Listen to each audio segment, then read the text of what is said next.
आज के क्लास में हम लोग जीके जो लास्ट मंथ का है, दिसंबर मंथ का, यानी 2025, अब तो न्यू ईयर आ गया है, 2026 है, 2025 का हम लोग दिसंबर मंथ का जीके करने वाले हैं लोग। कुछ जो सबसे इम्पॉर्टेंट जो जीके के टॉपिक है उसके बारे में हम लोग इस क्लास में करेंगे, पढ़ेंगे और उसको अच्छे से समझेंगे। तो सबसे पहले मैं क्लास शुरू करने से पहले जो केशव मालपानी सर हैं उनका जो 12 मिनट्स टू क्लैट है, ये नोट्स, ये जो पीडीएफ है उनके मैं उन्हीं का रेफ़र किया हूँ। अच्छा रहता है, मैं रेफ़र करूँगा किसी को भी पढ़ने के लिए। तो ये आज का क्लास का जो जीके है उन्हीं का है। तो जो सबसे पहला इंपॉर्टेंट आज का क्या है, खालिदा जिया का। तो ये खालिदा, अब देखो खालिदा जिया कौन थी, ये बांग्लादेश की पहली फीमेल प्राइम मिनिस्टर थी। तो ये एक स्टैटिक का इंपॉर्टेंट क्वेश्चन है, ये पूछा जा सकता है किसी से भी।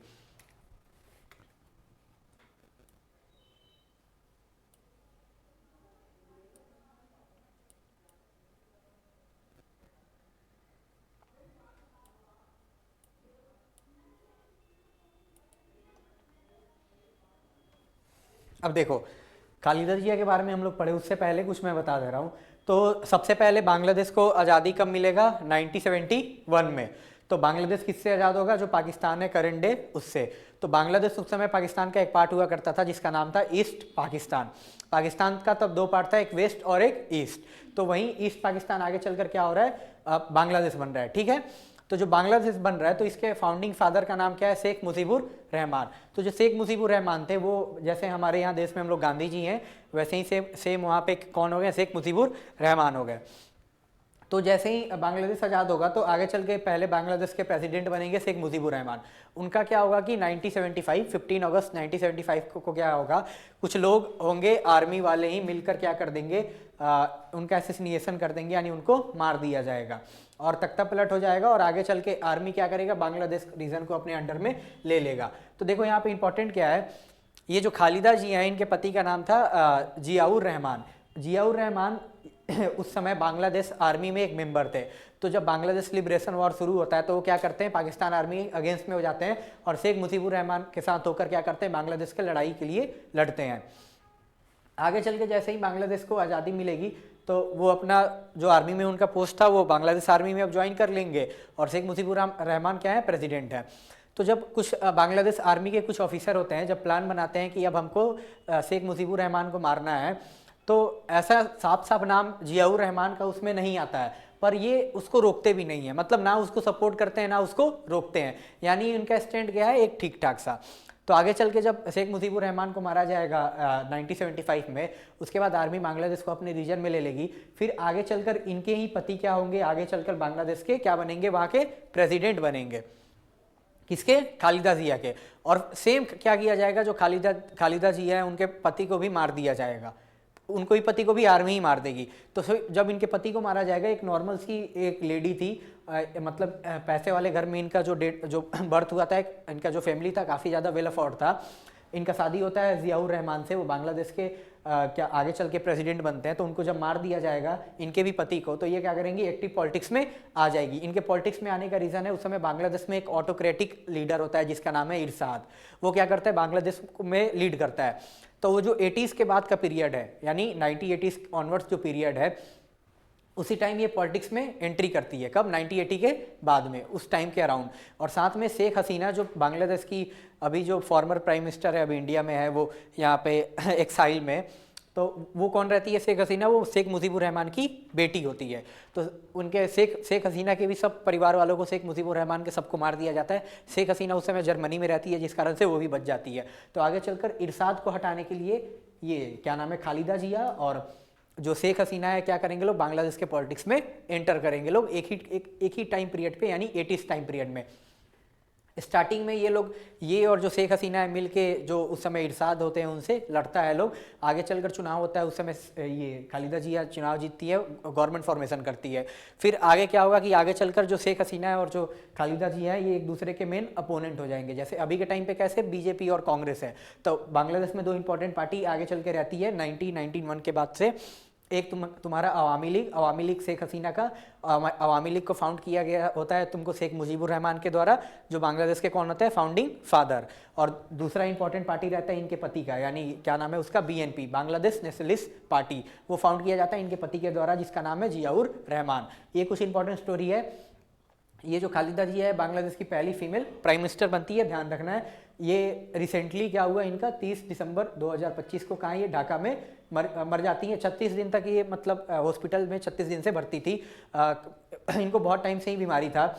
जब शेख हसीना गवर्नमेंट में थी तो अभी इन पे करप्शन का चार्जेस लगा था। शायद 2017 के बाद इनको क्या किया गया, शेख हसीना करप्शन के चार्जेस के कारण इनको जेल में डाल देती है। और जब जो शेख हसीना वो हैं जो शेख मुजीबुर रहमान है उनकी बेटी है, ये खालिदा जिया है, ये जियाउर रहमान की वाइफ है। हाँ, जो आर्मी में रहते हैं वो। तो ये ऐसा स्टोरी है। दोनों एक दूसरे के अपोनेंट होते हैं, इसलिए दोनों के बारे में बताया जा रहा है।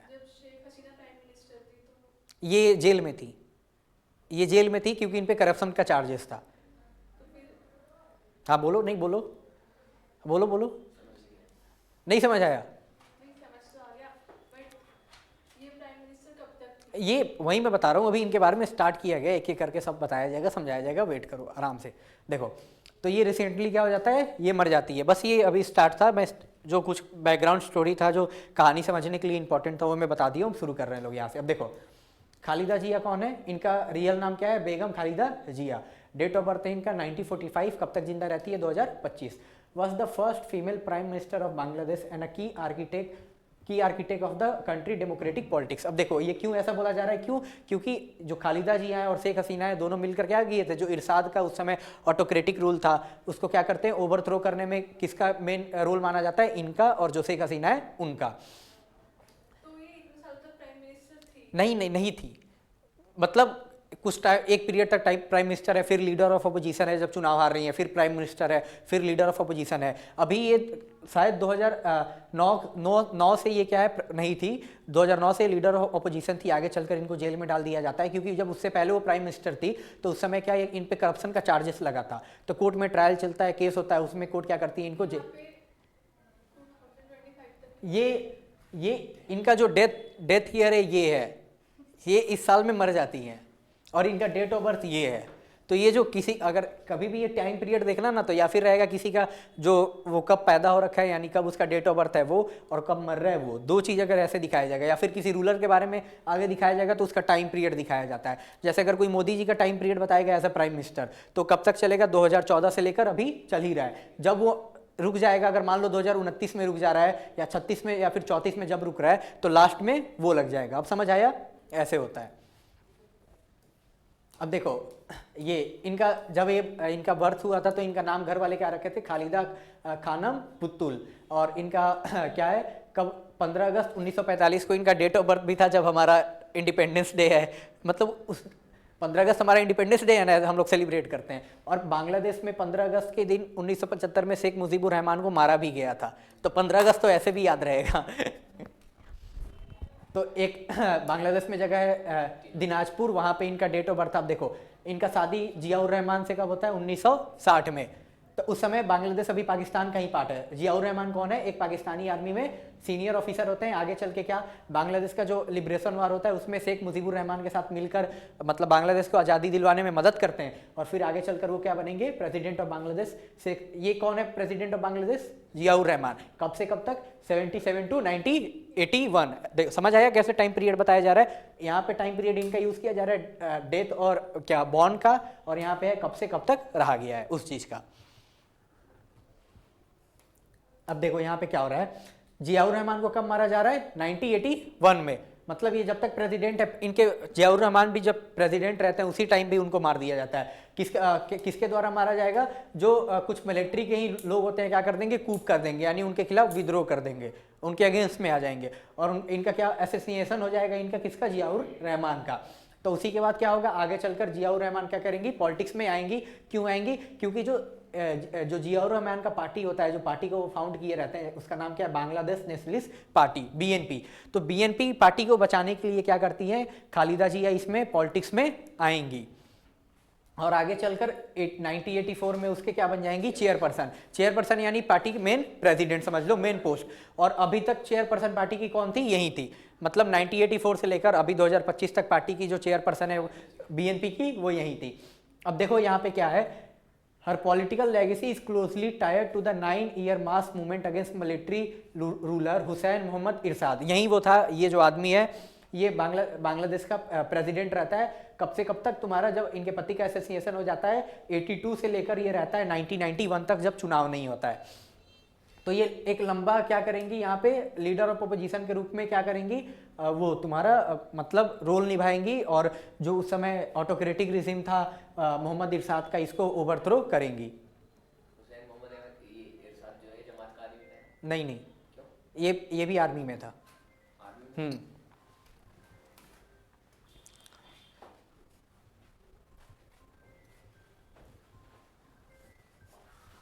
अब देखो यहाँ पे क्या हो रहा है, in 1990 she formed a rare and a temporary alliance with her political rival Sheikh Hasina of Awami League, uniting opposition force with student and civilians. अब देखो मोहम्मद इरशाद को हटाने के लिए क्या कर रही है, 1990 में शेख हसीना के साथ हाथ मिला ले रही है। क्यों?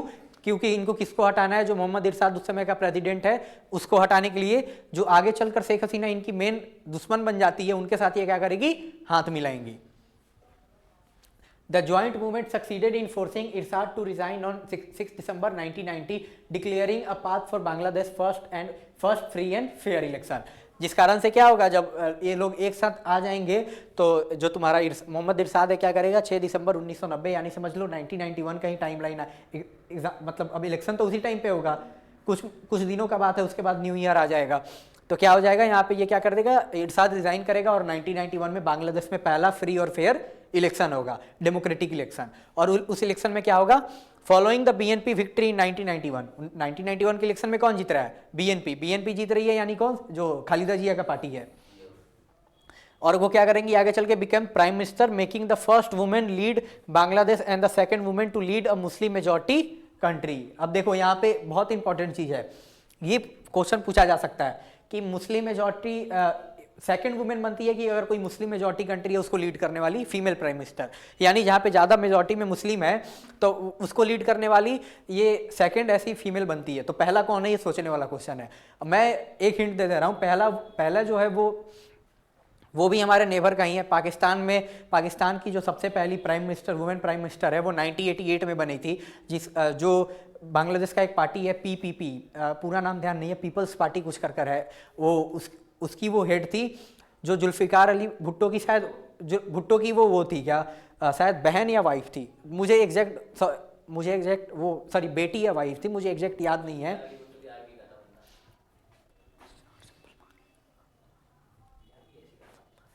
तो वो अभी उन्हीं का बेटा अभी यहाँ पे क्या है, पाकिस्तान में एक पार्टी है पीपीपी, उसको लीड कर रहा है, उसका भी नाम भुट्टो ही है। एक सेकंड, नाम मुझे ध्यान नहीं है, मैं एक बार कंफर्म कर ले रहा हूँ।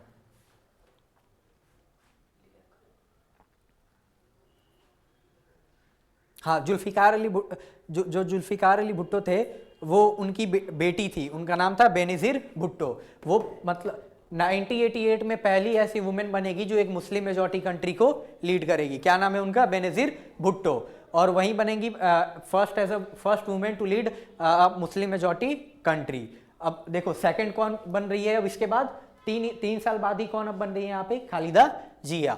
3 साल पहले वो बन गई थी पाकिस्तान की प्राइम मिनिस्टर, आगे चल के वो प्राइम मिनिस्टर रहती है, उनको भी 2008 में मतलब आतंकवादी सब या और कुछ लोग मिलकर उनको बॉम्ब से उड़ा देता है पाकिस्तान में, वो भी मर जाती हैं, बेनज़ीर भुट्टो। अब देखो इनका फर्स्ट टर्म कब से कब तक है, during the first term 1991 to 1996 she oversaw the transition from a presidential system to parliamentary and introduced free primary education for girls। अब देखो बांग्लादेश में पहले कौन सा सिस्टम चल के आ रहा है, प्रेसिडेंशियल सिस्टम। प्रेसिडेंशियल सिस्टम में क्या होता है, जो प्रेसिडेंट होता है वो मेन होता है। देखो इंडिया में है हमारा पार्लियामेंट्री सिस्टम, यूएस में है प्रेसिडेंशियल सिस्टम। सेम सिस्टम उस समय बांग्लादेश में 1991 तक कौन सा था, प्रेसिडेंशियल सिस्टम था। तो उस समय जो भी मेन जो लीडर रहते थे, सब पावर किसके कंट्रोल में रहता था, प्रेसिडेंट। लेकिन इंडिया में पार्लियामेंट्री सिस्टम है तो यहाँ पे प्रेसिडेंट क्या है, एक नॉमिनल हेड है, मतलब बस नाम का है, मेन पावर किसके पास रहता है, प्राइम मिनिस्टर के पास। तो सेम वाला सिस्टम ये बांग्लादेश में लाती है, कब लेकर आएंगी, अपने फर्स्ट टर्म में। और क्या करेंगी, गर्ल्स के लिए जो प्राइमरी एजुकेशन होता है उसको क्या कर देंगी, फ्री कर देंगी। After spending time in opposition she return to the power she returned to power for a third term between 2001 to 2006 at the head of 4-party alliance. The period saw strong economic performance with GDP growth reaching 7%, but also marked by allegation of rising Islamic militancy and corruption. अब देखो जो इनका next term है कब से कब तक, 2001 से लेकर 2006 तक। जब देखो इनका सेकंड टर्म है, ये इसमें गलत लिखा हुआ है थर्ड टर्म, इनका पहला टर्म है 1991 से 1996। 96 के इलेक्शन में ये हार जाएंगी और उस समय आगे चल के बांग्लादेश में शेख हसीना पहली बार पीएम बनती है। कब? 1996 में। और उसके बाद वो शेख हसीना कब से कब तक पीएम रहेंगी? 1996 को लेकर 2001। फिर जब 5 साल बाद चुनाव होगा तो उसमें क्या होगा, खालिदा जिया एक 4 पार्टी के साथ अलायंस करेंगी, यानी गठबंधन करेगी, एक साथ मिलेंगी, 4 अलग अलग पार्टी आएंगे, उसमें से एक जमात रहता है। अब ये इंटरेस्टिंग स्टोरी है सुनना। और आगे चलकर क्या करेंगी, वो गवर्नमेंट फॉर्मेशन करेगी और फिर वो रूल करेगी कब से कब तक, 2001 से लेकर 2006 तक। और यही रूल उनका आखिरी होता है। इसके बाद वो फिर दोबारा बांग्लादेश की कभी पीएम नहीं बनेंगी, ये इनका आखिरी रूल है। इसके बाद से शेख हसीना अभी तक थी 2024 तक। तो देखो ये क्या रहता है, ये जिसके इसमें इनका इकोनॉमिक परफॉर्मेंस कंट्री का अच्छा रहता है, जीडीपी ग्रोथ बहुत अच्छा होता है। कितना कंट्री का जीडीपी कितने 7% से बढ़ रहा है। पर देखो यहाँ पे इन पे एलिगेशन क्या लगता है, ये जिन पार्टी के साथ गठबंधन की रहती है वो कौन है, एक जमात है। अब जमात वो पार्टी है जो बांग्लादेश का कभी चाहता ही नहीं था आज़ादी मिले, वो चाहता था पाकिस्तान के साथ बांग्लादेश रहे। जमात कौन है जो चाहता था बांग्लादेश के साथ बांग्लादेश किसके साथ रहे, पाकिस्तान के साथ रहे।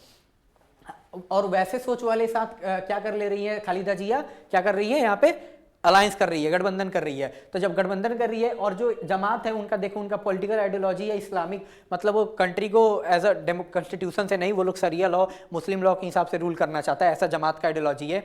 और काफ़ी ज़्यादा प्रो रेडिकल वो लोग हैं। तो इस कारण से क्या हो जा रहा है, बांग्लादेश में इस्लामिक मिलिटेंसी बढ़ जा रहा है और करप्शन बहुत ज़्यादा हो जा रहा है। यानी ये जो बहुत ज़्यादा बांग्लादेश में उस समय टेररिस्ट अटैक होता है और उसके बाद बहुत ज़्यादा लोग उस समय के आतंकवादी बन रहे हैं उस टाइम पीरियड पे, जो वहाँ के यूथ हैं। और उससे क्या हो रहा है, कंट्री के लिए वो अच्छा चीज़ नहीं है कि उनका अगर किसी भी कंट्री का यूथ अगर टेररिस्ट एक्ट में इन्वॉल्व हो रहा है तो अच्छा है, नहीं है, बिल्कुल नहीं है।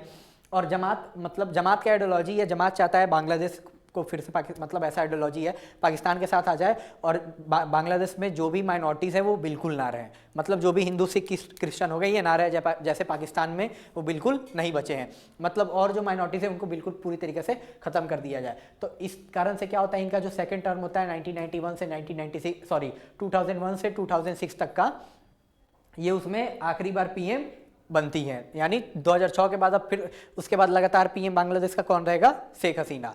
देखो सबसे पहले खालिदा जिया पीएम बनेंगी 1991 में, कब तक रहेंगी, 1996 में। जब 96 में 5 साल बाद इलेक्शन होगा तो उसके बाद पहली बार शेख हसीना पीएम बनेगी 1996 टू 2001।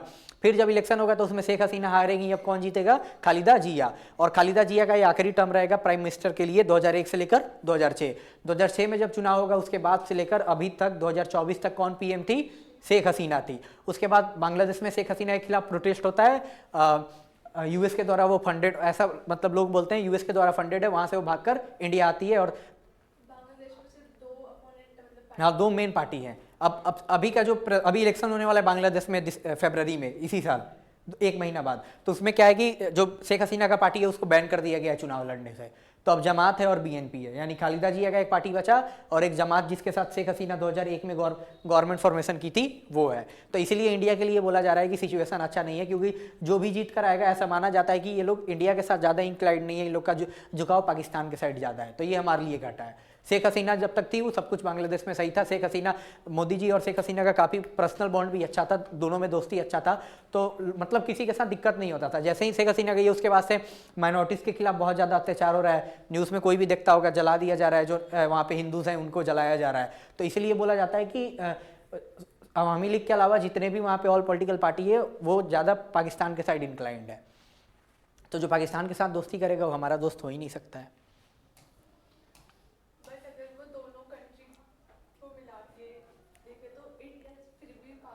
वो तो बहुत उसमें कोई शक नहीं है। यहाँ पे वो बात नहीं है, यहाँ पे है कि मतलब है तो हमारे नेबर ही ना, तो पाकिस्तान तो हमारा उसको, वो तो दुश्मन है, उसको नेबर मत, पर बांग्लादेश तो अपना है, हमारे बहुत अच्छे, हमारा दोस्ती था। बात ये है नेपाल के साथ भी दोस्ती था, सेम वहाँ पे भी कम्युनिस्ट सब जैसे ही राजा को हटाता है सब, उसके बाद से हमारा उनके साथ अच्छा नहीं बन रहा है।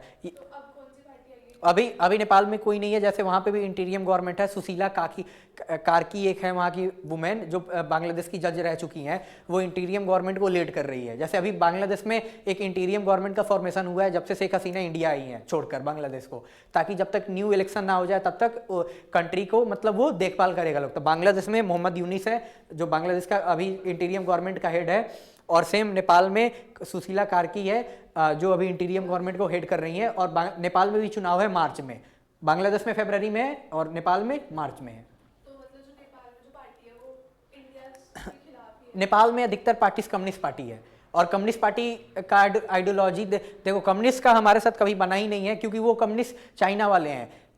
दो मतलब वर्ल्ड में भी दो टाइप के कम्युनिस्ट रह चुके हैं, एक चाइना के साइड इंक्लाइंड है और एक रसिया के साइड है। तो जो रसिया के साइड इंक्लाइंड रहते हैं उनसे हमारा अच्छा बनता है, क्यों? क्योंकि रसिया हमारा अच्छा दोस्त है। पर जो चाइना के साथ है उनसे हमारा नहीं रहता है। चाइना के जो कम्युनिस्ट होते हैं उनका आइडियोलॉजी है माओ जेडोंग का, यानी वो जो नक्सलवादी का है, जो वो लोग वायलेंस में बिलीव करते हैं, मतलब वो लोग डेमोक्रेटिक फॉर्म ऑफ गवर्नमेंट में भरोसा नहीं करते हैं। जब राजा को भी हटाया गया था तो वो लोग मारा था, उस समय नेपाल में बहुत ज़्यादा मतलब कत्लेआम हुआ था, बहुत ज़्यादा लोग मरे थे, और जो राजा का फैमिली था उसी को मरवा दिया गया वहाँ पे लोगों के द्वारा। तो कभी भी कम्युनिस्ट तो अच्छे हैं ही नहीं, मतलब मॉइस्ट अच्छे नहीं है, कम्युनिस्ट पे मैं एग्जैक्टली नहीं बोल रहा हूँ। बट चाइना ज़्यादा डेवलप्ड है ना। तो देखो फिर चाइना के पास सिटीजन के पास उतने राइट्स नहीं है। अब किसी को कुछ मिल रहा है तो उसके कुछ वो डिफिशियंसी भी है, किसी का खराबी भी है। अब देखो यहाँ पे इंडिया है, एक चीज़ मैं समझा रहा हूँ, इंडिया है ये, चाइना में माइनॉरिटीज़ का जाके हाल देखो क्या है। जो वहाँ पे एक कैटेगरी का मतलब मुस्लिम कम्युनिटी है, उसका ध्यान नाम नहीं है, साउथ चाइना में वो लोग रहता है, हम लोग का जो लद्दाख साइड का रीजन है उधर, वहाँ पे मस्जिद को तोड़ा जा रहा है, मुस्लिमों को मारा जा रहा है, उनका पॉपुलेशन बहुत कम है, बहुत कम। और जो भी लोग फिलिस्तीन में मुस्लिमों के साथ हो रहा है वहाँ पे साउंड आवाज़ उठाते हैं कि गलत हो रहा है उनके साथ, मैं बोलता हूँ उनको चाइना में भी उठाना चाहिए, पर वो लोग नहीं उठाएंगे। क्यों? क्योंकि चाइना के एक तरीके से उन लोगों का चाइना के साथ उन लोगों का दोस्ती है। यही दिक्कत, चाइना बात मानेगा नहीं, मानेगा ना, सच्चाई है कि नहीं? तो यही तुम बोली कि चाइना हमसे वेल डेवलप है, पर वहाँ पे जो अदर रिलीजन के लोग हैं उनका क्या हाल है? वहाँ पे जो उनके ही सिटीजन है उनका क्या हाल है? वो लोग के पास फ्रीडम नहीं है। यहाँ पे डेमोक्रेटिक राइट्स है, तुम उठ के गवर्नमेंट को कितना भी गाली दे सकती है, कुछ भी कर सकती है, उसके लिए तुमको जेल नहीं होगा। गवर्नमेंट तो अच्छी है। क्या? गवर्नमेंट तो अच्छी है। कहाँ की? इंडिया की। ऐसा लाइव क्लास चल रहा है, ठीक है। देखो अपना अपना सबका सोचने का तरीका है, तुम्हारे पास यहाँ पे सब कुछ राइट है, सेम राइट अगर तुम चाइना में जाएगी एज अ सिटीजन तुमको नहीं मिलेगा। अलीबाबा जानती है? जैसे अमेजोन पता है? अमेजोन एक ब्रांड है, शॉपिंग ऐप है, उससे पहले आ गया था एक नाम है अलीबाबा। अलीबाबा के फाउंडर थे जो, वो सोच लो कितने अमीर आदमी है, उस समय एक टाइम पे दुनिया के सबसे अमीर आदमी थे। वो चाइना गवर्नमेंट को सिर्फ थोड़ा सा क्रिटिसाइज़ किए थे। क्या किए थे? थोड़ा सा क्रिटिसाइज़ किए थे, पता है? उसके बाद तो दिखे नहीं पूरे 2 साल तक।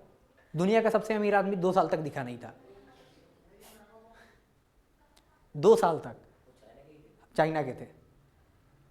किस लिए? क्यों? क्योंकि वो जो सी जिनपिंग थे उसको सिर्फ थोड़ा सा क्रिटिसाइज किए थे उसके पॉलिसी को लेकर।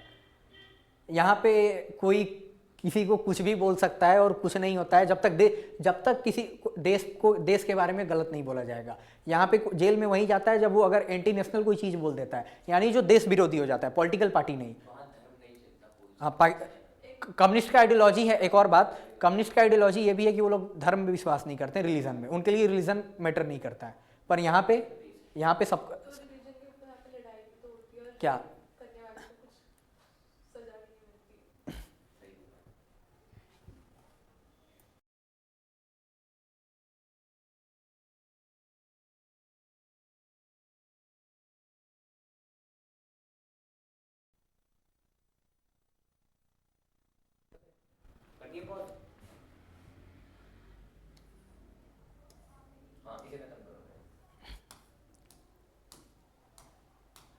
हाँ, तो यहाँ पे देखो क्या है, आगे चलकर क्या होता है। In her final weeks he develop severe pneumonia and lung infection resulted in multi organ failure. देखो तो इनके मरने का क्या कारण है?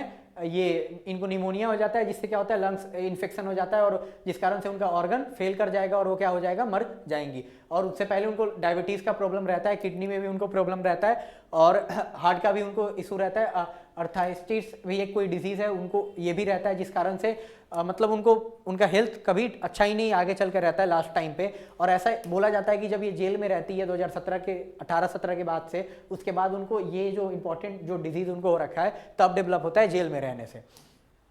तो इसी सब के कारण क्या हो जाएगा, आगे चल के ये मर जाएंगी। अब देखो, her passing mark the end of major political era defined by rivalry with Sheikh Hasina, popularly called the battle of the Begums. अब देखो यहाँ पे क्या है, जब तक ये जिंदा थी और जब तक शेख हसीना थी तो एक दूसरे की ऑपोजिशन है एक, तो यहाँ पे क्या है, तो इनके हर चुनाव में ये दोनों अपने अपने पार्टी के मेन फेस हैं, तो प्राइम मिनिस्टर फेस के लिए, तो इसलिए इसको क्या बोला जाता था, बैटल ऑफ बेगम्स। तो अभी ये खत्म हो गया, क्यों, क्योंकि ये तो मरी गई और शेख हसीना भी अभी इंडिया में है, वो तो चुनाव वो भी नहीं लड़ सकती हैं। The interim government led by Mohammad Yunus declared 3 days of national mourning and announced a public holiday on 31 December। तो मतलब 3 दिन का जो यहाँ पे अभी मोहम्मद यूनिस का गवर्नमेंट है क्या करता है, इन जो मरी हैं तो उसको दुख प्रकट करने के लिए 31 दिसंबर को पब्लिक हॉलीडे अनाउंस कर देगा और 3 दिन का क्या हो रहेगा, लोग मतलब आराम से शांति रहे, उस चीज़ का अनाउंस किया जाएगा, उनको याद किया जाए। फिर आगे क्या है, हर स्टेट फर्नल वाज हेल्ड ऑन 31 दिसंबर 2025 इस नमाज जनाजा एट 2 PM एट मानिक मियाँ Avenue near national parliament. Important नहीं है हमारे लिए, कहाँ इनको दफनाया जा रहा है ये भी इंपॉर्टेंट नहीं है।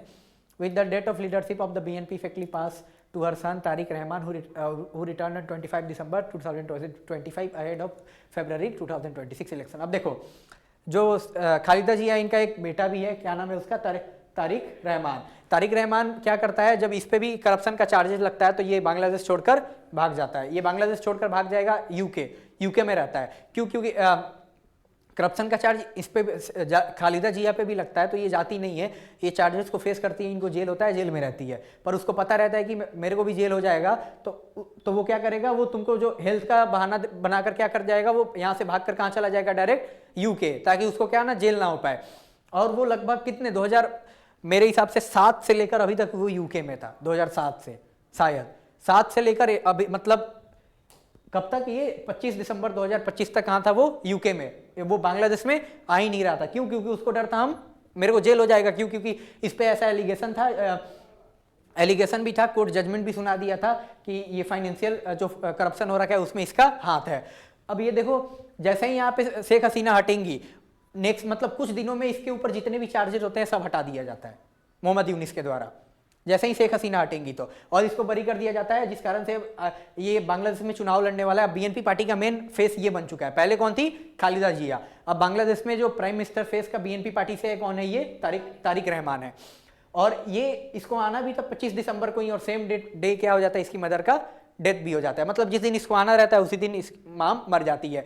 अब देखो, जब तक डेथ नहीं हुआ रहता है खालिदा जिया का, तो ऐसा बोला जाता है कि बांग्लादेश में जो पॉलिटिकल नैरेटिव है अभी, मतलब जमात का ज़्यादा चांस रहता है जीतने का, जमात यानी जो प्रो पाकिस्तान पार्टी है उसका। फिर भी जमात और BNP में बोला जाएगा कि BNP थोड़ा फिर भी सॉफ्ट है, पर जमात एकदम प्रो पाकिस्तान है, ऐसा बोला जाता है। तो पर खालिदा जिया के मरने से क्या हुआ है, बांग्लादेश में जो शेख हसीना है उनके लिए थोड़ा सा ऐसा लोग बोल रहे हैं कि वो सिंपैथी होता है कि मर गई है, तो थोड़ा सिंपैथी क्रिएट हो गया, जिस कारण से इसका बेनिफिट किसको मिलेगा, उसके बेटे को मिलेगा, कि लोग उन पे दया आएगा और क्या कर देंगे, BNP पार्टी को वोट दे देंगे। क्योंकि मतलब वो बांग्लादेश की PM भी रह चुकी हैं, इतने साल तक रूल भी किया, मर गई हैं, तो होता है वो सिंपैथी फैक्टर होता है, जिस कारण से। तो पहला इंपॉर्टेंट न्यूज़ हमारे मतलब दिसंबर मंथ का ये था।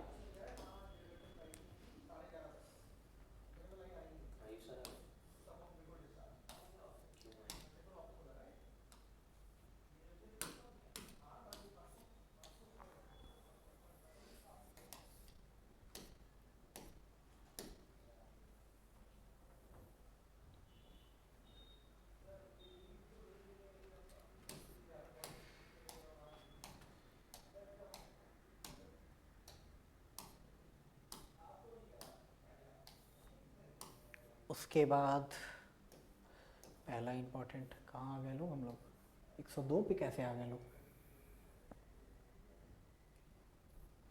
पेज नंबर 7, हाँ, चाइना, खालिदा जिया हो गया इंपॉर्टेंट।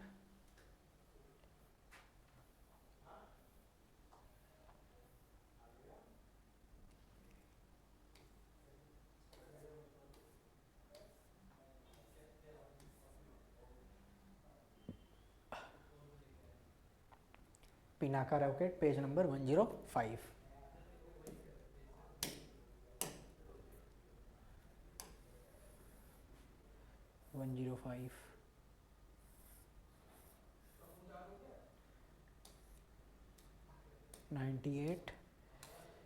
आजा आजा।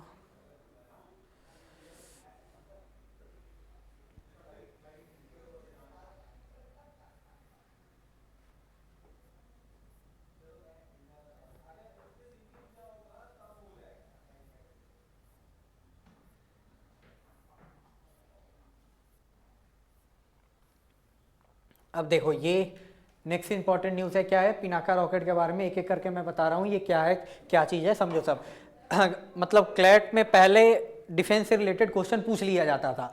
पिछले 3 साल में मेरे को ध्यान नहीं है क्योंकि मैं 3 बार मतलब 11-12 में मैं दिया था और इस साल का भी दिया था मैं, तो उसमें कुछ वैसा इंपॉर्टेंट क्वेश्चन पूछा नहीं गया है तो डिफेंस से रिलेटेड, पर फिर भी उससे पहले पूछा जाता था हमेशा, क्लैट का फेवरेट टॉपिक रहता था। तो एक इंपॉर्टेंट न्यूज़ है, ये हम लोग दिसंबर मंथ का देख रहे हैं। तो देखो क्या हुआ है, recently on 29 December 2025 DRDO conducted the maiden flight test of the Pinaka LRGR 120। अब देखो ये क्या है, जो पिनाका रॉकेट है ये क्या है, test carried out at the integrated test range in Chandipur Odisha. तो क्वेश्चन ये पूछा जा सकता है इसमें कि टेस्ट कहाँ पे कंडक्ट किया गया, तो इसका आंसर क्या होगा, Chandipur Orissa. The successful trial mark a key milestone in India long range guided artillery capability. अब देखो ये यहाँ पे जो दिया गया है किधर, हाँ ये LRGR, इसका फुल फॉर्म क्या है, long range guided artillery capability. हाँ हाँ, तो इसमें देखो इसमें पूछा जा रहा है कि पिनाका क्या है, तो जो पिनाका लॉन्चर है ये क्या है, अब इसके बारे में आगे यहाँ पे समझाया गया। तो देखो क्या है, Pinaka is an indigenous multi barrel rocket launcher develop by DRDO. किसके द्वारा बनाया गया है, डीआरडीओ के द्वारा। डीआरडीओ किसका है, इंडिया का है। हम बता रहा हूँ आगे आगे सब है। Now evolved into a high precision guided artillery system with a strike capability up to 120 kilometre. अब देखो इसमें क्या है, इसका नाम क्या है, पिनाका रॉकेट का यहाँ पे पूरा नाम क्या था, पिनाका LRGR 120। तो देखो 120 यहाँ पे क्या रिप्रेजेंट कर रहा है इसका, कि इसका फायरिंग का रेंज कितना है। अगर मान लो यहाँ से ये फायर किया जाएगा तो ये कहाँ तक जाएगा, 120 किलोमीटर तक। फोटो होगा शायद, देखो ये है, अगर तुम लोग देखा होगा ट्रक पे लगा रहता है और एक जगह खड़ा किया रहता है, तो अगर मान लो यहाँ से फायर किया जाएगा तो उसका रेंज कितना है इसका, 120 किलोमीटर तक। अब देखो ऐसा नहीं इंडिया 120 वाला बनाया, इंडिया अभी 200 और 300 किलोमीटर के रेंज का भी बना रहा है, मतलब इससे ज़्यादा का भी अभी काम चल रहा है इस पर अभी वो कंप्लीट नहीं हुआ है। उससे पहले 120 का कंप्लीट हो गया है, इसलिए ये हमारे लिए इंपॉर्टेंट है। तो जब इंडिया शुरू किया था तो उसका रेंज बहुत कम था, शायद 14 या 20 किलोमीटर के बारे में, मतलब उतना ही था। उसके बाद इंडिया क्या है, डीआरडीओ धीरे धीरे अपग्रेड करके इसको अब कहाँ कितना मीटर तक चला गया है, 120 किलोमीटर तक। अब देखो इसमें the system progress from unguided rocket to INS plus GPS NavIC guided variants significantly improving accuracy and battlefield. देखो पहले इसमें क्या था, ये जो रॉकेट था पहले अनगाइडेड था, यानी पहले जिस डायरेक्शन में रखा जाएगा मतलब कंफर्म नहीं था किधर जाएगा, मतलब एग्जैक्ट नहीं था कि इस टारगेट पे हम लोग जाकर मार सकते हैं, मतलब उसका रेंज पहले पता था। अब क्या है, अब इसके अंदर में लगाया गया है GPS प्लस नेविक। अब ये देखो GPS क्या है, GPS सबको पता है, जो हम लोग फोन में यूज करते हैं लोग, तो हमारा नहीं हो, किसका है वो, US का है। तो जो US का है उसका नाम है GPS, जो इंडिया अपना बना रखा है उसका क्या नाम है, नेवी। तो जो अगर हम लोग जो GPS यूज करते हैं लोग, वो हम लोग का नहीं है, वो US का है। हमारे यहाँ पे जो इंडिया में उसका क्या नाम है, नेविक। ये दोनों लगा हुआ है। अब हम लोग क्या करेंगे, अगर मान लो कोई भी पिनाका रॉकेट फायर किया जाएगा, तो अगर हम लोग कोई टारगेट सेट कर देंगे तो वो क्या, अगर 120 किलोमीटर के अंदर तक रहेगा, वो क्या करेगा, उस टारगेट पे जाकर वहीं पे जाकर गिरेगा। ऐसा नहीं है कि इधर उधर जाके गिर सकता है, तो वो डायरेक्ट वहीं पर जाएगा। क्यों, क्योंकि इसमें क्या लगा हुआ है, GPS और नेविक दोनों लगा हुआ है। अब देखो इसमें कुछ वेरिएंट है, जो ये जो है इसके अंदर सबसे पहले हम लोग बनाए थे MK1 variant has a range, कितना था सबसे पहले वाले का, 37.5 किलोमीटर टू 40 किलोमीटर, मतलब इतना। जो हम लोग पहला बनाए थे उसका रेंज कितना था, ये था। फिर हम लोग आगे चलकर MK1 एनहेंस बनाते हैं, उसका रेंज बढ़कर कितना हो जाता है, 45 टू 50 किलोमीटर। फिर अगर हम सेकंड बनाते हैं हम लोग, तो इसका रेंज कितना है तुम्हारा, 60 टू लेकर 90 किलोमीटर, ठीक। फिर आगे हम लोग उसी का मतलब दूसरा गाइडेड पिनाका बनाएंगे लोग, उसका रेंज कितना है 75 टू 90, मतलब धीरे धीरे हम लोग क्या कर रहे हैं लोग अपग्रेड कर रहे हैं लोग। फिर अभी वाला जो हमारा बना है ये कितना बना है 120 किलोमीटर तक का, 120 किलोमीटर तक का। अब देखो जो हम लोग ये बना रहे हैं लोग MK3 या फिर MK4 वेरिएंट्स जो अभी अंडर डेवलपमेंट है, अभी बन ही रहा है, उसका रेंज कितना है 200 से लेकर 300, ये इसका रेंज है। अब देखो ये इसमें क्या देख रहा है, a single launcher can fire 12 rockets in 44 second, मतलब एक जो सिंगल लॉन्चर है उसके अंदर से कितना, एक 44 सेकंड के अंदर में कितना रॉकेट निकल के लॉन्च हो सकता है 12, यानी सोच लो 44 सेकंड के अंदर में 12 रॉकेट उसके अंदर से निकल जाएगा। हम लोग इतना मतलब उसको कितनी देर तक वहाँ पे मतलब इस तुम जो टारगेट सेट, हाँ तुम उसका इसका जो टारगेट है, इसका टारगेट अभी कितना बना है 120, इसीलिए तो इंपॉर्टेंट है कि अब हम लोग 120 किलोमीटर के माइलस्टोन को अचीव कर लिए हैं लोग। मतलब 44 सेकंड में ही 120 हाँ करेगा। नहीं उतने देर में इतने 12 रॉकेट्स लॉन्च होंगे। ये जो रॉकेट है वो इनका डिस्टेंस उतने का है 120 किलोमीटर का। डिस्टेंस कवर कौन करेगा, रॉकेट करेंगे, पर जो लॉन्चर है उस लॉन्चर के अंदर से कितना रॉकेट 44 सेकंड में निकल सकता है 12, समझ आया। अब देखो यहाँ पे क्या दिया गया है कि एक जो वो जो बड़ा सा तुम ट्रक देखती है उसमें 6 लॉन्चर लगा रहता है, तो 6 लॉन्चर एक साथ अगर चाहेंगे तो कितना तुमको तुम्हारे इसको फायर कर सकते हैं रॉकेट को 72, यानी मान लो अगर तुम एक लॉन्चर से 12 कर रही है तो 6 लॉन्चर लगा हुआ है और 44 सेकंड टाइम के अंदर में कितना हम लोग लॉन्च रॉकेट फायर होगा तुम्हारा 72।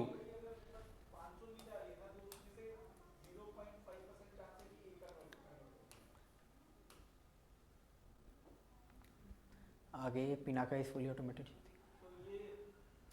Standard rocket.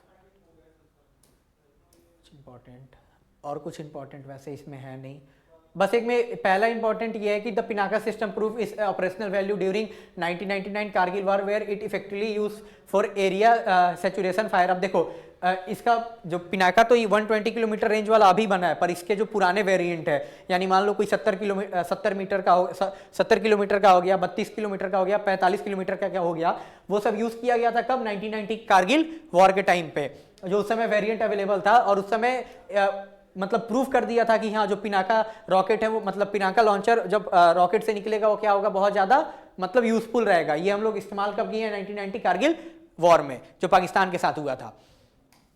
तो मान लो अगर बॉर्डर के पास लगाया जाएगा और फायर किया जाएगा, तो अगर मान लो उस समय जो रॉकेट का रेंज 50 किलोमीटर का भी है तो पाकिस्तान के अंदर 50 किलोमीटर जाके वो क्या कर सकता है, फायर कर सकता है, जहां जो हम लोग टारगेट लगाए होंगे उस टारगेट को जाके ब्लास्ट कर सकता है। लेकिन टाइम कितना लगेगा वहाँ तक जाने में? अब देखो यहाँ पे टाइम ये रहा बताया गया है, एक सेकेंड, हाँ 1 मिनट में 1 किलोमीटर स्क्वायर ये कवर कर सकता है। अब हाँ कोई उड़ा देगा तो उस रॉकेट को ऊपर ही। तो ये नहीं वही तो है, रेंज में नहीं आ पाता है। हम लोग के जो भी हम लोग के फायरिंग होते हैं, पाकिस्तान के पास जो बोला जाता है जो ड्रोन एंटी ड्रोन सिस्टम है जो प्रोटेक्ट करता है कंट्री के पूरा उसको, वो उतना अच्छा नहीं, इसलिए तो जो ऑपरेशन सिंदूर अभी हुआ था तो हम लोग पाकिस्तान के कितने अंदर तक जाके फायर कर आए थे, लाहौर कराची तक, मतलब कराची नहीं लाहौर तक जाकर हम लोग फायर किए थे लोग। और उधर इस्लामाबाद में भी पाकिस्तान का जो सिस्टम था वो उसको कैच कर पाया, नहीं कैच कर पाया, उसको पता ही नहीं चला। हम लोग इंडिया के पास जो हम लोग रसिया से ले रखे हैं हम लोग का बहुत अच्छा है, इसलिए जितने भी पाकिस्तान फायर कर रहा था ऑपरेशन सिंदूर के दौरान, वो जो भी ड्रोन्स थे सस्ते वाले तुर्की के, वो इंडिया सबको ऊपर ही खत्म कर दे रहा था, एक भी नीचे आके गिर रहा था, बहुत कम, एक दो जगह ही गिरा होगा, वो भी मेन जगह पे नहीं गिरा था, यानी उससे हमको लॉस कुछ नहीं हुआ। इसलिए बोला जाता है कि जो इंडिया के पास सिस्टम है वो रसिया के द्वारा बनाया गया, वो बहुत अच्छा है। और वहीं जो पाकिस्तान यूज करता है चाइना का, उसका कोई वैल्यू नहीं है, वो वॉर में ही पता चल गया चाइनीज सिस्टम कहीं भी फेल कर सकता है, तो ऐसा बोला जाता है। पहले वो कैच तो कर पाए हमारे रॉकेट को, तब ना कुछ गिराएंगे। हमारा एक भी नहीं गिरा, ना हमारा राफेल गिरा, ना कुछ गिरा। उसका ऑर्डर दिया है अभी इंडिया ने अमेरिका को 300 अपाची हेलीकॉप्टर अभी इंडिया लेटेस्ट, हाँ तो वो जनवरी मंथ की करंट अफेयर में वो आएगा, क्योंकि वो अभी का है, तो उसके बारे में हम लोग पढ़ेंगे लोग। यूएस अपाची हेलीकॉप्टर बनाता है, वो बहुत मतलब उसका भी एडवांस है, बहुत अच्छा है, कहीं भी हम लोग जाकर उसको टारगेट कर सकते हैं लोग, वो भी। तो अभी इंडिया उसको 300 अपाची हेलीकॉप्टर का जो क्या होते हैं ऑर्डर होता है वो यूएस को दे रखा है। तो अभी हमारे जो जून मंथ का जो मंथली करंट अफेयर आएगा उसमें वो रहेगा। हो गया इस वाले दिसंबर 2025 से लेकर नवंबर 2026, इसलिए दिसंबर पढ़ा जा रहा है।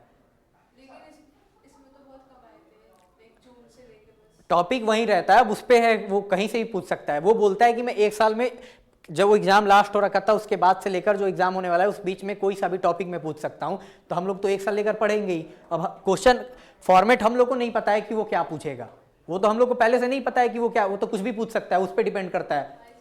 हाँ हाँ, वो कब का था, वो शायद अप्रैल का था, वही तो। और उसमें वो इतना बेसिक पूछा था, वो मेरा क्वेश्चन गलत भी हुआ था, मुझे कंफ्यूजन था कि वो इंडियन ओरिजिन का है या फिर वो ब्रिटिश, उसके पास सिटीजनशिप कहाँ का था, तो सिटीजनशिप उसके पास ब्रिटेन का था, मेरा गलत हो गया था वो।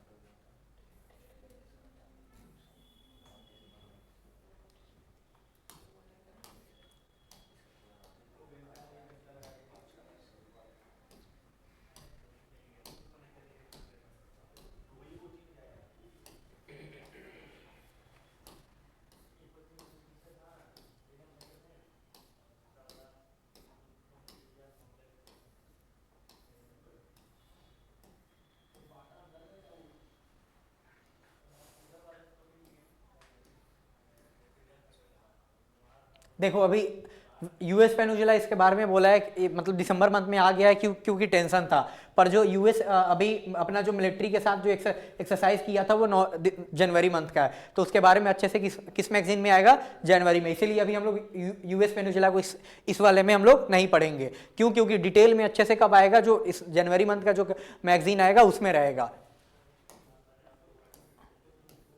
और क्लास में हम लोग वैसे वेनेजुला कवर भी कर दिए हैं, स्टार्टिंग में बता दिया हूँ क्या क्या इंपॉर्टेंट है उसका।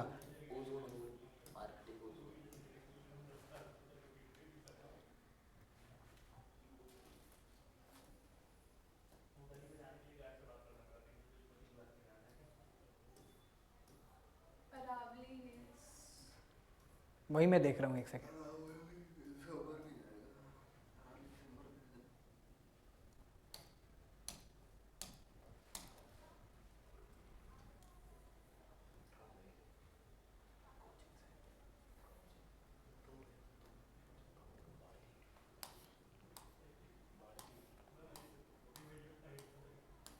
अब देखो, अभी इसी मंथ दिसंबर मंथ में क्या था, अभी अरावली का टॉपिक सबसे ज़्यादा हॉट टॉपिक था हमारे लिए। यहाँ पे सुप्रीम कोर्ट का गाइडलाइंस आ गया था, मतलब वो रूल्स निकाला था, उसमें था कि अगर कोई रेंज अगर 100 मीटर से अबव है तो क्या उसको हम लोग कंसीडर करेंगे वो लोग कि प्रोटेक्टेड है, उसके नीचे है तो उसको हम लोग नहीं मानेंगे। तो उसमें 2-3 फ्लो था। अब देखो फ्लो कैसे हम लोग समझ सकते हैं लोग, अब ये सोचने वाला बात है। सुप्रीम कोर्ट, मैं ये खुद से बता रहा हूँ, मेरा ऐसा है कि सुप्रीम कोर्ट जो उसमें गाइडलाइंस दिया था उसमें क्या था कि वो कहीं डिफाइन ये अच्छे से नहीं किया था कि वो जो 100 मीटर है उसको हम लोग नापेंगे लोग कहाँ से। अगर कोई भी चीज़ अगर हम लोग नापते हैं लोग और उसका डिस्टेंस हम लोग को पता नहीं रहता है तो सी लेवल से नापना चाहिए, क्योंकि सी लेवल से कोई भी जमीन है या फिर कोई भी चीज़ है वो सबका हाइट सेम रहता है। अगर कोई भी चीज़ सी लेवल से नापा जाएगा, कहाँ से? सी लेवल से। क्यों? क्योंकि वहाँ से सब कुछ बराबर रहता है। अगर मान लो हम यहाँ से कुछ नाप रहे हैं, अगर इसी को मैं यहाँ पे ये पेन रख दिया, अगर यहाँ पे मैं पैर रख के अब नापूंगा तो ये थोड़ा हाइट ऊपर हो जाएगा। अगर मान लो या फिर मैं इस चेयर पे बैठकर नापने लगा तो हाइट ऊपर हो जाएगा, हुआ कि नहीं हुआ? तो ये जो सुप्रीम कोर्ट का डिसीजन था अरावली को लेके, उसके मतलब डिसीजन में ही फ्लॉ था। वो डिफाइन नहीं किया था कि जो 100 मीटर का जो वो क्या मेजरमेंट का क्राइटेरिया है वो हमको लेना कहाँ से है। तो अगर सुप्रीम कोर्ट ये बोल देता कि सी लेवल से हम लोग को नापना है तो ठीक रहता, क्योंकि एक पता चलता कि एक फिक्स क्या है। और ऐसा नहीं है कि अरावली के रीजन में तुम्हारा माइनिंग नहीं हो रहा है, माइनिंग बहुत पहले से हो रहा है। माइनिंग को रोकने के लिए डिसीजन लेकर आया गया था, पर इसमें उल्टा सुप्रीम कोर्ट और गवर्नमेंट फंस गया। क्यों? क्योंकि अच्छे से इस चीज को डिफाइन नहीं किया गया और आगे चलकर सुप्रीम कोर्ट मॉडिफाई भी किया और किसी गवर्नमेंट एक डिसीजन लेकर आती है जिसमें बोलती है कि किसी भी टाइप के माइनिंग को हम लोग क्या करते हैं, अरावली रीजन में बैन करते हैं। जबकि अगर यही डिसीजन अगर सुप्रीम कोर्ट दिया रहता है, एक फिक्स बताया रहता है कि हमको नापना कहाँ से है, किस रीजन से नापना है, तो अच्छा रहता। अगर मान लो ये अरावली हिल्स का मान लो ये इतना बड़ा हिल है, एक रेंज है, देखो ये अरावली हिल का ये क्या है, एक इतना बड़ा रेंज है। तब अगर मान लो नॉर्मल आदमी है, हम लोग यहाँ से हम लोग क्या करेंगे, यहाँ से इसको नापेंगे। अगर मान लो इसका रेंज टोटल 120 है तो 100 कितना है हो गया ये 120 किलोमीटर।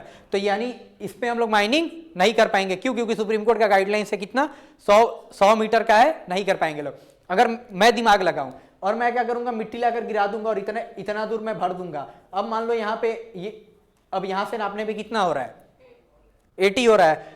तो जो अगर मान लो जिसको इलीगल माइनिंग करना है या फिर जिसको जो भी इन इलीगल एक्टिविटीज में इन्वॉल्व रहते हैं, वो क्या करेंगे, सिंपली लाएंगे इतना दूर माटी भर देंगे, कहीं से मिट्टी लाकर यहाँ पे भर देंगे और क्या करेंगे। अब तो अरावली का जो क्राइटेरिया था 100 मीटर का, वो तो बाय डिफॉल्ट उसको बाईपास कर दिए। तो सुप्रीम कोर्ट के रीजनिंग में ही फ्लॉ था। अगर यही जो तुम्हारा सी लेवल होता है यहां से अगर कर दिया जाता तो बेटर आता। क्यों? क्योंकि सी लेवल से कोई भी चीज नापा जाएगा वो कहीं से भी जाके वो वहां से एक बराबर ही रहेगा, वो कोई कम नहीं हो सकता है। अब समझ आया अरावली हिल्स का मैटर, मतलब इसमें क्यों क्रिटिसाइज किया जा रहा था। वो सुप्रीम कोर्ट अपने जो रीजनिंग में फ्लॉ यहाँ पे, मतलब उनके रीजनिंग में फ्लॉ यहाँ पे था। तो ये बेसिकली था। आगे चलकर इसमें पता नहीं इसमें अपडेटेड है कि नहीं, पर आगे चलकर गवर्नमेंट क्या करेगी, पूरे कैसे किसी भी टाइप के 100 मीटर कितना हो सकता है मतलब?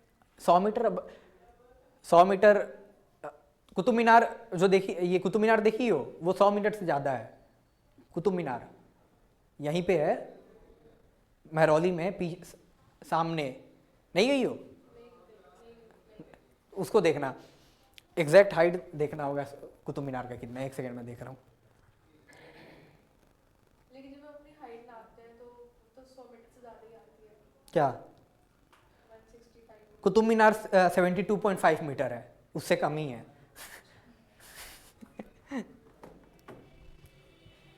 तो देखो इसमें क्या है,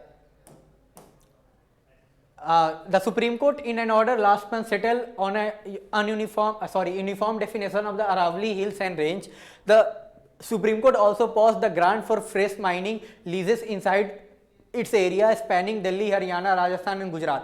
इंपॉर्टेंट क्वेश्चन इसमें से ये बनेगा कि अरावली हिल का जो रीजन है कितने दूर में फैला हुआ है, तो कहाँ, दिल्ली, हरियाणा, राजस्थान और गुजरात। इस रीजन में उसके जो अरावली रेंजेस हमको देखने को मिलेंगे। A recommendation by Union Ministry panel accepted by Supreme Court, however, seems to have sought shift to the range ecological service. अब देखो यहाँ पे क्या बोला जा रहा है, जो रिकमेंडेशन जो सुप्रीम कोर्ट को दिया गया था, किसके द्वारा दिया गया था, यूनियन इन्वायरमेंट मिनिस्टर का जो पैनल जो फॉर्मेशन किया गया था, जो हमारी जो केंद्र सरकार का जो इन्वायरमेंटल मिनिस्ट्री है, वो एक पैनल फॉर्म की थी। वहीं क्या करती है, सुप्रीम कोर्ट को क्या करेगी, रिकमेंड करेगी कि आप ऐसा एक गाइडलाइंस लेकर आओ ताकि जो अरावली के रीजन में इलीगल माइनिंग हो रहा है उसको हम लोग क्या कर सके, रोक सके। ये जो गाइडलाइन आया था 100 मीटर का, ये रोकने के लिए आया था, पर ये मतलब गलत सेंस में ही चला गया। क्यों? क्योंकि जैसे कि मैं बताया हूँ, ग्राउंड लेवल से उसको सी लेवल से कर देना चाहिए था, ताकि एग्जैक्ट पता रहे लोगों की हमको नापना कैसे है, कहाँ से नापना है। क्यों? क्योंकि अगर हम लोग देखेंगे अरावली रेंजेस को, वो कहीं पे इतना बचा हुआ है, तो अगर मान लो यहाँ से ये जमीन हो गया, यहाँ पे ये वो यहाँ इतना बचा हुआ है। अगर मान लो अगर कोई यहाँ पे मिट्टी लाकर इतना रख दे रहा है, तो अगर उसका 100 मीटर से उसका कम हो जाएगा तो लोग इस पे माइनिंग करने लगेंगे। अगर किसी को इलीगली माइनिंग करना है तो वो तो माइनिंग करने के लिए जो फ्लॉ है लॉ में, वो तो उसका यूज करेगा ही। तो इसलिए सुप्रीम कोर्ट का रीजनिंग गलत था। तो आगे चल के गवर्नमेंट इस डिसीजन को मतलब बैक ले लेगी, पीछे आ जाएगी और गवर्नमेंट लगेगी किसी भी टाइप के अरावली रेंजेस में हमको माइनिंग नहीं करना है, जबकि होता है। माइनिंग किस लिए करने के लिए दी थी और किसको? क्या माइनिंग इसलिए करना है क्योंकि उसके अंदर से जो ये हमारे घर में टाइल्स ये सब लगते हैं, जो मार्बल्स आते हैं, सब वहीं से आते हैं, तो इसलिए हमारे लिए इंपॉर्टेंट है। तो माइनिंग ऐसा नहीं अभी करने को था। माइनिंग बहुत पहले से हो रहा है। अरावली बहुत ज्यादा डिस्ट्रॉय भी हो चुका है, बहुत मतलब तो बचा ही बहुत कम है, बहुत ज्यादा डिस्ट्रॉय हो चुका है जब से हो। को बेचा था ना क्या? अडानी। बिहार की जमीन। 1 सेकेंड।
अब देखो अरावली हिल्स क्या है, तो Aravalli range spanning across 4 state, कहाँ कहाँ, Rajasthan, Delhi, Gujarat, Haryana, is one of the most oldest geological feature on planet earth. It is one of the oldest fold mountain in India. तो भारत में मतलब ऐसा बोला जाता है कि सबसे पुराना जो माउंटेन बचा है उसमें से ये एक है अरावली।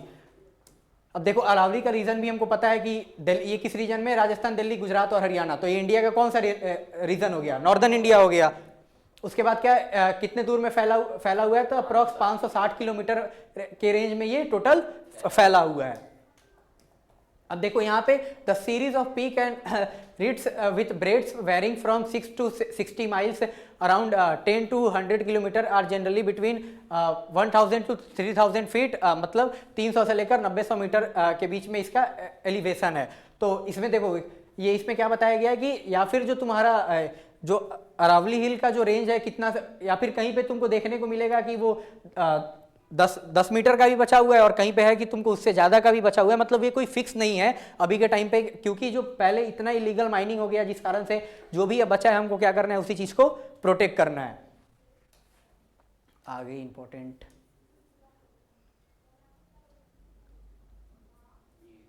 नहीं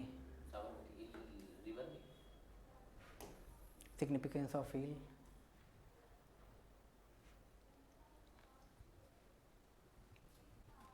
अब देखो ये जो अरावली रेंज है इनका मतलब इंपॉर्टेंट क्यों है, तो ये बेसिक चीज है, मतलब कोई भी समझ सकता है क्या। They serve as a important ecological barrier to prevent desertification of the Indo-Gangetic plains. देखो अगर अरावली नहीं रहेगा तो जो राजस्थान में जो डेजर्ट है थार डेजर्ट, तो अगर वो रहेगा ही नहीं तो जो धूल, अगर जो हवा चलेगा और जो वहां से जो धूल उड़ेंगी तो क्या हो जाएगा, वो पूरे नॉर्थ इंडिया साइड भी आ जाएगी। यानी जो इंडो-गैंजेटिक प्लेन का जो रीजन है, जो गंगा के साइड नॉर्दर्न इंडिया के जितने भी स्टेट है उधर क्या हो जाएगा, वो उधर के जो धूल होंगे वो इधर भी उड़कर आ जाएंगे। तो अगर अरावली रहेगा तो क्या रहेगा, वो धूल उसको रोक देगा, वहीं पे वो रोक देता है, जिस कारण से दिल्ली के आगे वो इधर, मतलब दिल्ली जो तुम्हारा दिल्ली बॉर्डर है वहां से इधर वो क्रॉस नहीं हो पाता है।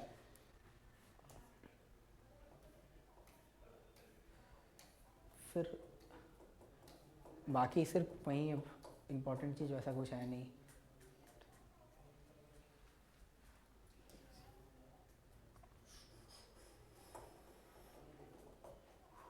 अब देखो कुछ इसमें इंपॉर्टेंट जुडिशियल प्रोटेक्शन जो कोर्ट के द्वारा दिया गया है उसके बारे में हम लोग पढ़ लेंगे। एक सबसे इंपॉर्टेंट एक ही है जो हमको देखना है, जो ध्यान रखना है, जो 1996 का जजमेंट है MC Mehta versus union of India, जिसमें कोर्ट क्या करती है, shutdown of hundreds of quarries around the Delhi after court found that mining activities were causing irreversible environmental damage। तो देखो जो 1996 में जो MC मेहता वो क्या करेंगे, केस करेंगे और वो बोलेंगे कि जो हमारा इन्वायरमेंट है उस बहुत ज़्यादा उसको हार्म पहुंच रहा है। क्यों? क्योंकि जो माइनिंग किया जा रहा है उस रीजन में, अरावली रीजन में, तो उसी टाइम पे सुप्रीम कोर्ट का गाइडलाइंस आता है और सुप्रीम कोर्ट क्या कर देती है, आगे चल के बैन कर देती है, पर फिर भी माइनिंग होता है।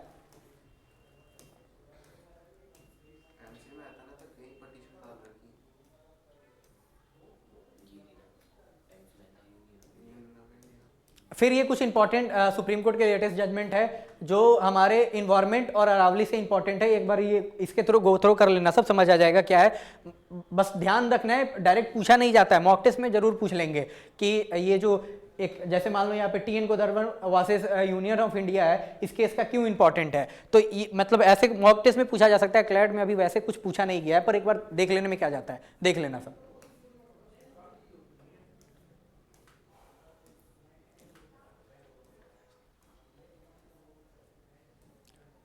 मतलब ठीक है, मतलब दिसंबर मंथ से ये 3 इंपॉर्टेंट टॉपिक वैसे था और कुछ वैसे दिख नहीं रहा है, ठीक है।